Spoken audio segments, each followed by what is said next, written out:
All right, Rabbi side. I pushed it already. Daf Chof Aleph. Huh? It's a little high. No, it's fine. Tushani, maybe I should move over a little bit. Oh, Judah, Shalom Aleichem.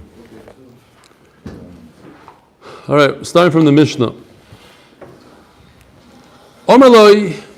So again, we're talking about the Gizbar. I don't know if you could. If you look, there's a little bit more angle on that. Whatever. I know, but I need to do this. Okay. Just got a really bad glare behind you. Still? Yeah. Maybe sit up here. Maybe move it over a little bit that way. Fine. If you sit like this, like where that shin there is. We'll see the Kodesh. Will be beautiful. Thank you. All right, we got to start. Rabbi Isai, people are coming for Slicha soon. I think the light is on a computer, so it's not going to go on for a while. Then we have to discuss what are we doing Matzah Yom Kippur. So the Gizbar, the Mishaleach, tells the Shliach, go get me some money, Hegdish money, without realizing that it's Hegdish. Go get me some Hegdish money from the niche or from my bag, either or. V'hevi loi, and he brought him. Afal pisha omar balabais lohoya belibi elam izeh, beivim izeh. Even though the sender says, listen, I didn't mean that you should take from there, I meant you should take from the other place. Balabais ma'al. What's the Chiddush? Chiddush is, as we all know, Dvarim shebelev einam dvarim. The sender can't say later, oh, I meant this. I meant you should take from the bag, not from the niche. I meant from. You can't say that. These are things that we know, but maybe this is the source right here. But if he told him specifically where to go and get the money, and he brought him from another place, then you don't say because he didn't do a shlichus. As we said yesterday, you have to perform the shlichus, and he didn't perform the shlichus because he brought it. Yes, he brought him the right thing. Maybe that's the chiddush.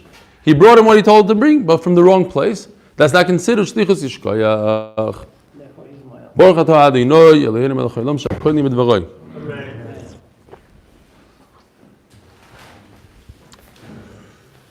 Sholach biyad cheresh shoyta v'katan. He uses a shliach that doesn't have das. A cheresh shoyta v'katan. Imasu shlichusoi balabais mal. So there's no difference, says the Mishnah. If they performed what he wanted them to perform, then the balabais is moil. Lo yasu shlichusoi, if the cheresh shoyta v'katan, who don't have das, didn't do the shlichos, chen v'ni mal. The kishiyotzi. You have to say the kishiyotzi. The gizbar tells the cheresh, the shaita, go bring money to the store.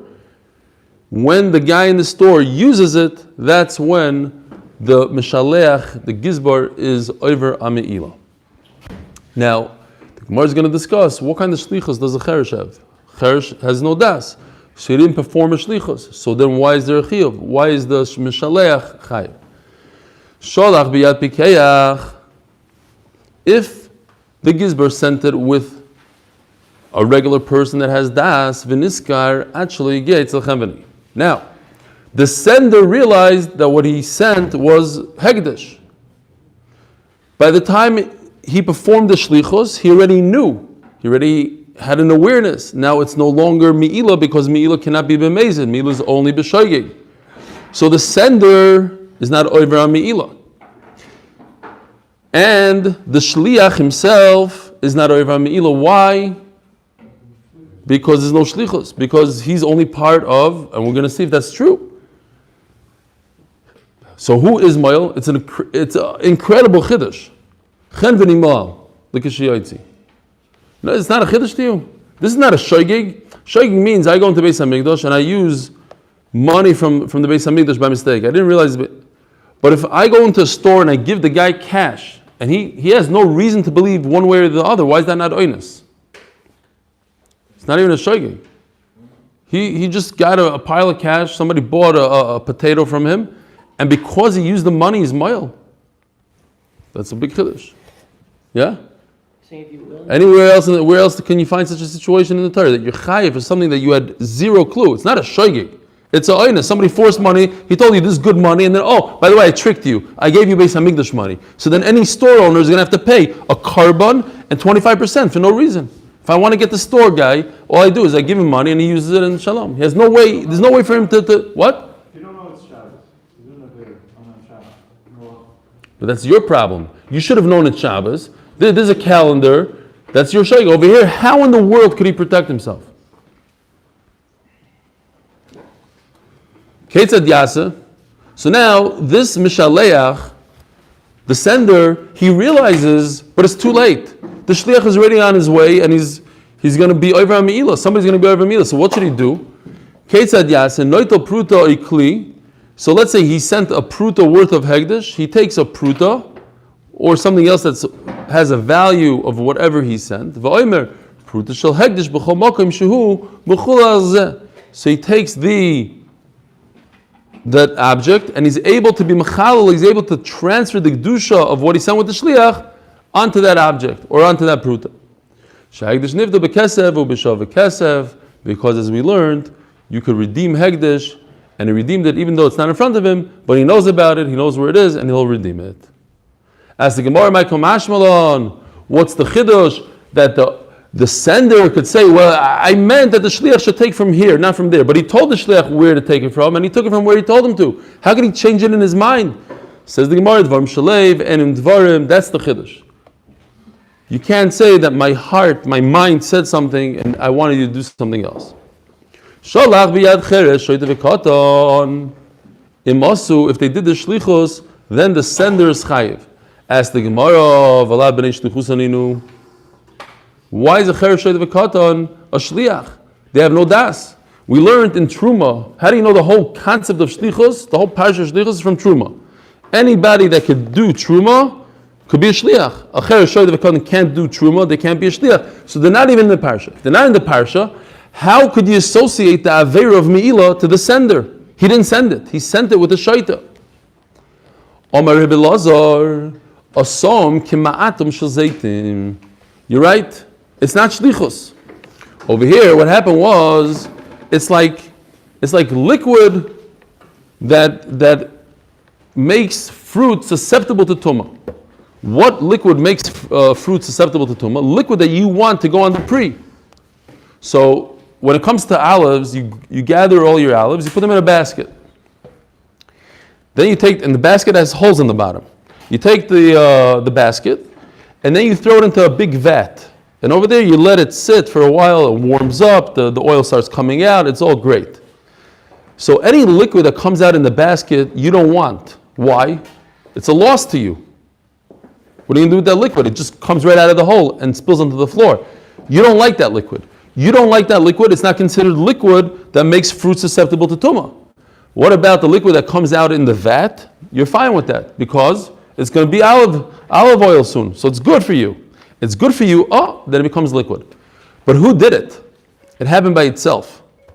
So you see that things that happen by itself are good enough for you. Over here it also says the Gemara, it happened by itself. You have to view the cheresh shoyte v'katan like the heir. The heir came and took your money, your hegdish money, and brought it over to the gizbar. Who says you need somebody to bring it? It could go on a railroad, it could go on a monkey, it could go on a cheresh. It's the same thing. The point is, it got to the chenveni, you're the one that sent it there, and you are over Meilah because the chenveni used it. The snan hazaisim meimasa mikabim tuma. When are you considered that you're happy, you're pleased with this liquid? Mishiaziu, when they sweat zeyas hamaton, the sweat of the vat, v'lo zeyas hakupa, and not the sweat of the basket.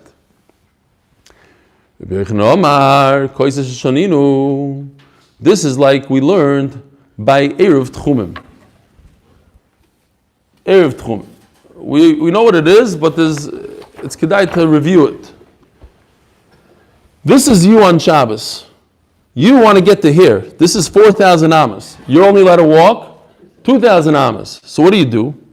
You pretend that your house is 2,000 amas away from you, and then you go back to where you came from. So what do? You take 2 meals, whatever a meal is, you take 2 meals, and you put it in this location, this house, this location. By you putting 2 meals there, this house became your house. So what do? You basically, you live here in the house, and then you walked away from the house 2,000 amas, which you're allowed to do on Shabbos. Then you get to the house, and then you're allowed to go from that house another 2,000 amas.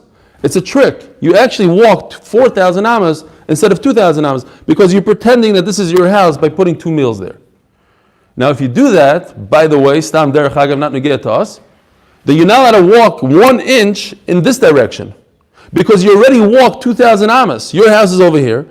You started out over here, so you already walked 2,000 amas. By you walking 1 more amma in the opposite direction, you walk 2,001 amas.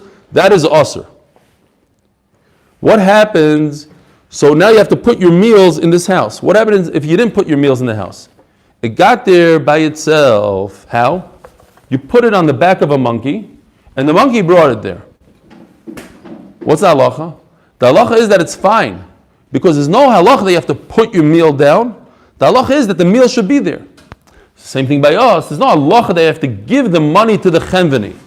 The halacha is that the money that you took from Hegdish got to the chenveni and the chenveni used it. There's no mitzvah hanacha. It's not tefillin you put on. You put a suda down. You don't do that. The suda has to be there. Zog the Gemara.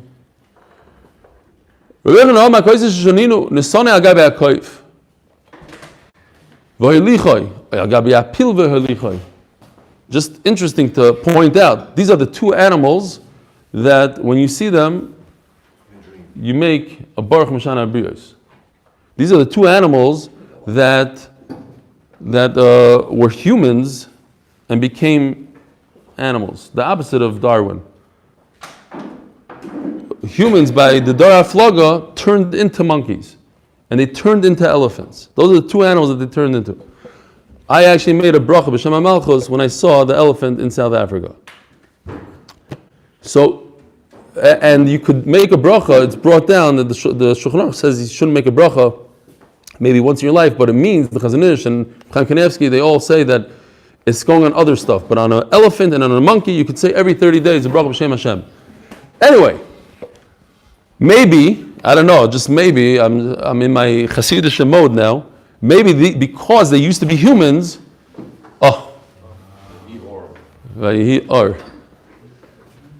because they used to be humans, that's why they have the ability perhaps to be like humans. You could put something on them and they could bring it to another place. You can't really do that to like a deer. What are you going to do? Put an elephant, he could take packages for you. Yeah, in India, these kind of places. Fine. Anyways, a few animals you could do with a pigeon maybe, but maybe not that heavy. I'll go upon him. If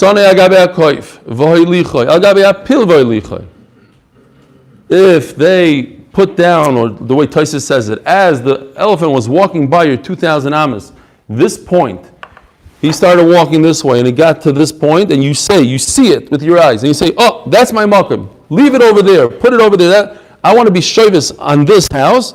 Then that becomes your 2,000 amas. So we're not talking about shlichus here. We're talking about just something happening on its own. And when it happens on its own, when the cheresh, we're talking about a cheresh shadiv katan, they do your shlichus. You don't need shlichus. Avada, they're not shlichim. They can't be shlichim because they don't have das. What do? They did a maisa koif, like we call it. Pashat, an act of a monkey. They went from here to there, and that's all we need to be over Meilah. Ochanami is avido shluchusei, and that's why you're over. Says the Gemara, Shalach b'apikeyach. You sent it in the hand of a person that has das, and then you found out that it's hegdish, so you want to be mevatel it. So what happened? You're saying that the sender realized, but the shliach himself didn't realize. What if only the sender realized hashaliach ma'al? This makes a lot of sense, actually. Over here, ein shlichus l'dvar aveira. Yesterday we were saying yesh shlichus l'dvar aveira. There's a shlichus. If I send a shaliach only to Meilah, he's my shaliach. But what happened to me? I realized. So I'm no longer sending him. So Meilah, he's not my shliach. He's his own person. He's over Meilah, not the storekeeper. Why go the next step? He's over Meilah. That Reuven you're asking to me is also very funny. He for sure has no reason. He's doing his shlichus. He says, okay, you're going to get that avera. Fine, I'm good with this. I'm going to do it. And then all of a sudden, he's on the bus somewhere, and the sender realizes, and all of a sudden, the avera becomes his avera. It's a tremendous chiddush. Yeah, he's amazing. Right. He's amazing, but why should the shliach be over? We understood in the Mishnah, the pashtus, that they go together. He's amazing, so the shliach, whatever he is, he is, and Meilah, the shliach is not over. But once he's amazing, he removes himself from his shlichus, from his mishalechus, and the shliach is on his own, and he's over. Niskiru shneim, but if both of them are amazing, the mishalech and the shliach, chem v'nimal. So why are you telling me in our Mishnah that's enough that the owner, that the sender realized and the shliach didn't realize? You're right. We have to stick in the Mishnah. They both realized. If they both realized, then the third person, the chenveni, is over. What if only one of them realized, only the mishalech realized, and not the shliach? Then the shliach would be Meilah, not the chenveni.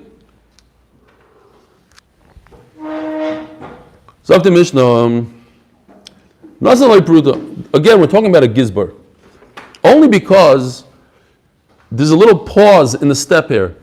If it wasn't the gizbar, anybody that grabs money and gives, just puts it in his hand for Megdish, it becomes his. He's Meilah right away. The only way you have a situation where there's nothing going on, a person can take money, give it to somebody else, and you wait a little bit until that person uses it, is by the gizbar of Hegdish.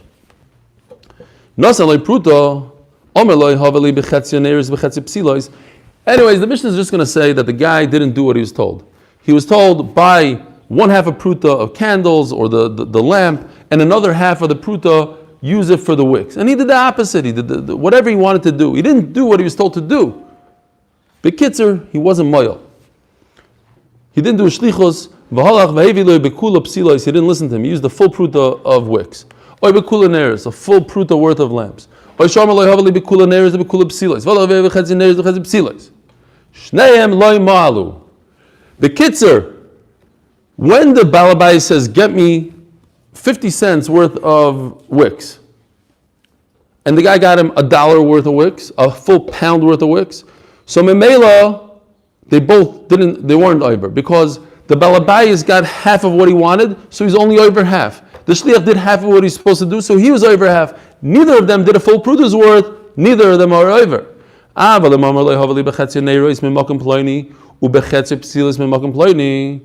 want you to get it from that place. And he switched it up. He forgot. He thought he meant buy the lamps in Osharad and the wicks in Yesh, and he flipped it. Hashaliach ma'al. Because now you have a full pruta, and he didn't do what he was told to do. So Meilah, he's Meilah. The shliach who was Meilah with a full pruta, he doesn't have a way out. He can't blame it on the mishalech that I'm a shliach l'dvar aver, because over here is not a shliach anymore because he didn't do what he was told to do. Now this is geshmak stuff. Nasan lo shtei prutos, v'amer lo yilich v'aver li esrig, mamish and yonah d'yoyma. He told him, go buy me an esrig for 2 prutas. Get me a nice choshev, a fat esrig with a pitim. V'halach v'aver lo yibachas. Esrog, he got him one without a pitim, a little Moroccan esrog somewhere. Uba'achas rimo, and he forgot, he didn't get him the chazanish. He got him a chveisvas, one of those sug bet ones. And then he bought him you know what, I compensate you. I also got you a pomegranate. He got him a lemon, shnei ma'alu. So moiridik chiddush. Yeah, you have to think about this. I told you what to do, right? I told you to get me a nice esrig, and you got me a half an esrig. Is that considered Meilah or not? What are you going to do with this esrig? It's embarrassing to come to shul with such an esrig. No. One pruta esrig. Yeah, halavai. No, I'm fixed. We're going to be traveling to New York for one pruta esrigs. It's roigim. Rabbi Yehuda Omer balabayis loy moal. There's no Meilah. Shoimer loy esrig godol loyisim mevakesh. Ve'eveseli katan v'ra. I told you to get me a nice esrig, and you got me a small bad one. Yeah, this is the Rabbi Yehuda. I just realized. Rabbi Yehuda in Sukkah says that you have to have a certain shear, no? Like egoiz, it's not good, something. He's big into his, you have to have nice esrogim. I'll go upon him. That's not what I asked for. It makes a lot of sense. We can understand this. You send somebody to get you an object, an item, and he gets you an inferior item. So what if it costs half the amount? It's not half the... Sometimes it's half the amount. I tell you, get me a pound of garinim, and you get me half a pound of garinim, so I get you half the object, half the amount. But over here, it's a different thing completely. Gave him a full esrog. Yeah, but a really bad one. A really bad one. It's not a half of esrog. It's a different type of esrog. Right. Nasan lo dinu zav. He gave him a full dinner, which is 6 loim or 24 kesef dinarim, basically, maybe. V'amar lo leich v'havali chaluk. Go get me a chaluk, a larger garment. V'halach v'hevi li b'shloisha chaluk u'b'shloisha talis. Everything was on sale. So you got him a chaluk, like some sort of coat, u'b'shloisha talis. How did they translate chaluk in English? A shirt. Chaluk is a shirt. Gevalik. Chaluk is a shirt. Yeah, fits right into my chart. Shloisha and a cloak. Talis is a cloak. Shloisha talis. Shneim moalu. All right, there's Meilah for both, just like we had the same case as the esrig, just in clothing. L'chayra, Rabbi Yehuda Omer, balabayis loimal, sho Omer loy, chaluk gadol ha'isi mevakesh, ve'vesi katan v'ra. I wanted an Armani, and you went and you brought me Ohad. What is it called over here? You got me a Bagir. Who wants a Bagir? What? Bnei Yeshivas. They have this. They have a brand called Bnei Yeshivas? Is it the Bnei Yeshivas from Nachal Noam or the Reichman one? Because it's a big enough Kamina. It's the frummer one. It's the better one. Okay, Shabbos Mino. This is different than what we said yesterday. Yesterday we had the same case but in reverse. If a Meshaleach says, go get me a half a kur. Get me a half an acre. And he buys him a full acre. Do we say that the half is nichlal in the full? Over here it's the exact opposite. He told him, get me a full kur. No, yesterday we said what? Fakert. What did we say yesterday? He said, get me a half, and he got him a whole. Right? And now he's saying, get me a whole, and he brought him a half. He got him a half. So this is even better. Because when it comes to land, a half an acre or half a kur is the same thing as a full kur, just as half the size. Whereas an esrig, it's not half the esrig, it's not half a size, it's a different type of esrig. It's a different type of shirt. In shirts we understand it. Yeah, you have a t-shirt and then you have a dress shirt. The different shirts, one costs 6, one costs 3. The different price ranges. Different quality. But according to the Mishnah, we certainly could say that if I sent you out to buy a full kur and you bought me a half a kur of property, You didn't do what I wanted. no, fakert. According to that, according to our Mishnah, that both of them are moil by the beged, both of them are moil by the esrik. So you did what I wanted. You did half of what I wanted. So Meilah, I'm over. But we're both over. I'm over on the half that I asked you, and you're over on the other half. It's going to change. Yeah. Says the Gemara Amri. Perhaps, no. I told you to go buy me a shirt for 6. You went out and got me the same exact shirt for 3. You found it on sale. So you didn't do anything wrong. And now you have change. Says the Gemara, you can't say that pshat. Rabbi says,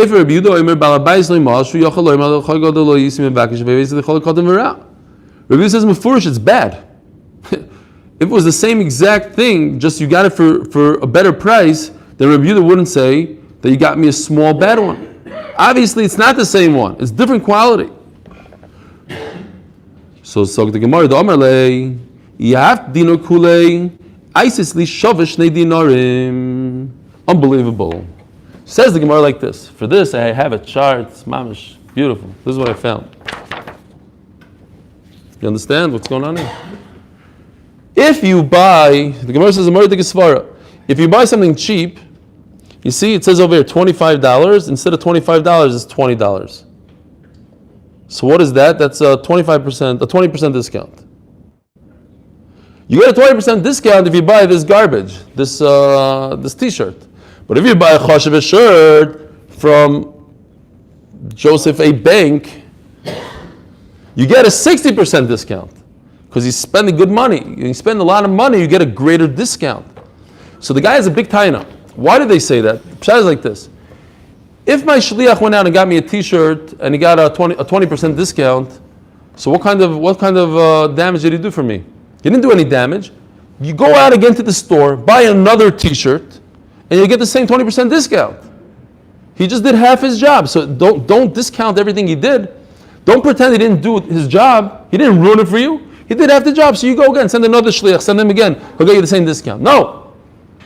If he would have listened to you and bought you an expensive shirt, you would have benefited much more. You would have got a 60% discount, and now you can't get that 60% discount because you already wasted half your money. And 1 + 1 doesn't equal 2 over here. You have what's going on? So the Gemara inside. After dinar kulei, if you would have spent what I told you to spend, the whole entire golden dinar, isisli shavishne dinar, you would have gotten me. You have to add a couple words here, but you would have received a greater discount for me. By you buying me the inferior shirt, the discount is not as great, and you can't make it up ever. That's it. It's done. It's a loss. Hachanam istabra, and I'll prove it to you. Diktani. It says in that brayso, Moed Reb Yehuda bekitnis, sheshnei malu. When it comes to beans are different than all other things. Beans are different than an esrig. Shakitnis bepruto bekitnis bedinar. You don't get a deal. If you go to the shuk and buy a pound of kitnis, it costs you 10 shekel.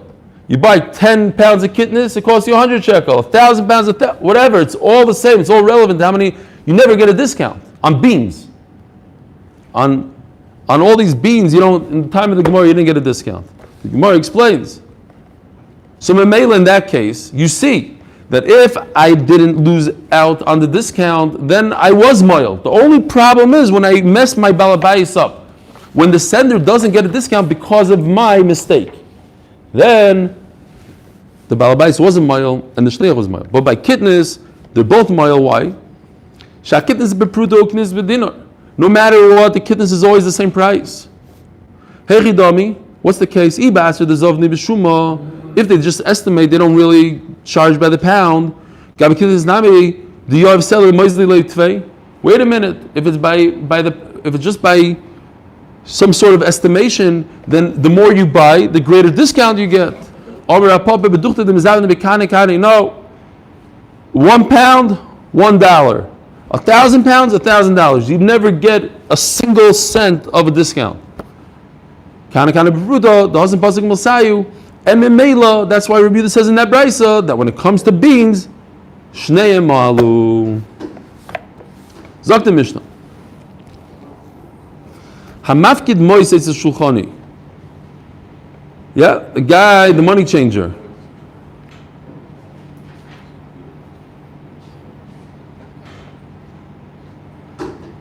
If somebody, there's a money changer, he's in charge of money, and where's that new air conditioner they're talking about? Oh. So you got it from both. You're like, where they both meet, that's where you're sitting. So you need to get up and move somewhere else. Yeah, go to that side. And he's wearing a sweatshirt. The guy is a money changer. And money changers, sometimes they're like banks. They take your money and they hold on to it. Can the money changer use your money or not? Does he have permission to use it? It's like a table, you said. Yeah, shulchan is a table. They sat by the table and they took your money. Im tzrurim lo yishtamish b'hem. If the guy puts it in some sort of bag and he seals it, he's showing you, he doesn't want you to touch his money, so don't touch it. You have no right to use it. Lefichach im haitzima. Because he had no right to use it, if he used that money and it was hegdish money, it turns out it was hegdish money by mistake, the shulchani was over Meilah. Imutarim, if they weren't in a bag, they're just loose change. He gives them loose change. There's an understanding, there's a universal understanding that if you give a money changer money, he can do whatever he wants with it. Meilah, lefichach, im haitzi, loimal. The money changer wasn't Meilah. Who was Meilah? Who was Meilah? Rabbi say, I give the money changer money. The money changer uses it. The money changer is not over Meilah. Who is over? The guy that gave the money. Why? Because the money changer is like a shliach. And yeshliach l'dvar aveir by Meilah. So it goes back to the guy that deposited the money. It's a balabayis, but there's a difference between a private person and a money changer. Private person, I give my friend money, even if it's loose change, he has no right to use it. I didn't give him a loan. I told him to watch my money. I'm going on a trip, watching my money. In any case, the private friend is moil. What about a third case, a chenveni? You have a storekeeper. He's similar to a friend on the one hand, but he's also similar to the shulchani. Sometimes people deposit money by him, sometimes not. So what do? Ha-chenveni kibala bayis. The Remeir says he's like a private person. Rabbi Yehuda Omer kishulchani. Naflo pruta shel hegdish b'soich kisoi. One pruta of hegdish fell into his wallet, and now he doesn't know which one is what. There's a mixture. Are you over, and when are you over on Meilah? Oisha Omar pruta b'kizeh hegdish. Even simpler. Forget about a weird case that some money from hegdish fell into his wallet. He said, I have a wallet full of money. There's hegdish in there. Pruta b'kizeh hegdish. Kivin shahoitzis harishayna ma'al divrei Rebbe Kiva. Rebbe Kiva holds by a suffix chatas, if a person is over in Aveira, he's not sure if he's over. So he brings a carbon Hashem taloi over here also. He's not sure where it is, what it is.